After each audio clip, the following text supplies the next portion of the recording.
ಬೆಂಗಳೂರಿನ ಮತ್ತಷ್ಟು ಸುದ್ದಿಗಳನ್ನು ಕ್ವಿಕ್ ಆಗಿ ನೋಡೋಣ ರೌಂಡ್ ಅಪ್ನಲ್ಲಿ. ಬೆಂಗಳೂರಿನ ಮೇಘನಾ ಫುಡ್ಸ್ ಗ್ರೂಪ್ಗೆ ಸಂಬಂಧಿಸಿದ 10ಕ್ಕೂ ಹೆಚ್ಚು ಕಡೆ ಐಟಿ ಅಧಿಕಾರಿಗಳು ದಾಳಿ ನಡೆಸಿದ್ದಾರೆ. ಮೇಘನಾ ಫುಡ್ಸ್ ಹೋಟೆಲ್ ಮತ್ತು ರೆಸ್ಟೋರೆಂಟ್ಗಳನ್ನು ನಡೆಸ್ತಾ ಇದ್ದು, ಆದಾಯ ತೆರಿಗೆ ಪಾವತಿಯಲ್ಲಿ ವ್ಯತ್ಯಾಸ ಹಿನ್ನೆಲೆ ಕೋರಮಂಗಲ, ಇಂದಿರಾನಗರ, ಜಯನಗರದ ಶಾಖೆ ಮೇಲೆ ಐಟಿ ದಾಳಿ ನಡೆಸಿದೆ. ಕರ್ನಾಟಕ ಮತ್ತು ಗೋವಾ ವಿಭಾಗದ ಆದಾಯ ತೆರಿಗೆ ಇಲಾಖೆ ಅಧಿಕಾರಿಗಳು ಬೆಳಗ್ಗೆ 5 ಗಂಟೆಯಿಂದ ಸತತವಾಗಿ ಪರಿಶೀಲನೆ ನಡೆಸ್ತಾ ಇದ್ದಾರೆ.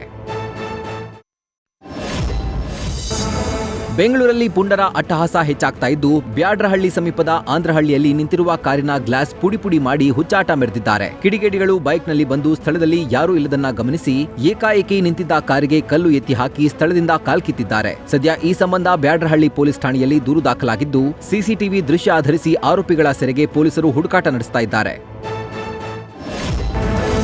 ಏಪ್ರಿಲ್ 18 ಮತ್ತು 19ರಂದು ನಡೆಯಲಿರುವ ಸಿಇಟಿ ಪರೀಕ್ಷೆಯ ಅರ್ಜಿ ಸಲ್ಲಿಕೆ ದಿನಾಂಕ ವಿಸ್ತರಣೆ ಮಾಡಲಾಗಿದೆ. ಮಾರ್ಚ್ 20ರ ಬುಧವಾರ ರಾತ್ರಿ 12 ಗಂಟೆವರೆಗೆ ಅರ್ಜಿ ಸಲ್ಲಿಕೆಗೆ ಅವಕಾಶ ನೀಡಲಾಗಿದ್ದು, ಶುಲ್ಕ ಸಲ್ಲಿಸಲು ಮಾರ್ಚ್ 21ರ ಸಂಜೆ 5:30ರವರೆಗೆ ಕಾಲಾವಕಾಶವಿರಲಿದೆ. ಈಗಾಗಲೇ 3,75,399 ವಿದ್ಯಾರ್ಥಿಗಳು ಸಿಇಟಿಗೆ ನೋಂದಣಿ ಮಾಡಿದ್ದು, ಈ ಪೈಕಿ 3,44,883 ವಿದ್ಯಾರ್ಥಿಗಳು ಶುಲ್ಕ ಪಾವತಿ ಮಾಡಿದ್ದಾರೆ.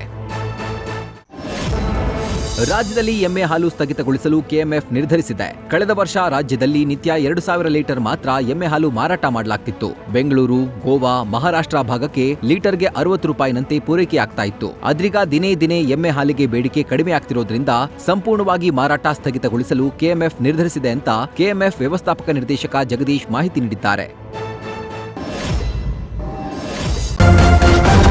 ನ್ಯೂಸ್ ಫಸ್ಟ್ ನಿರ್ಭೀತಿಯಿಂದ ನಿಮ್ಮ ಪರವಾಗಿ.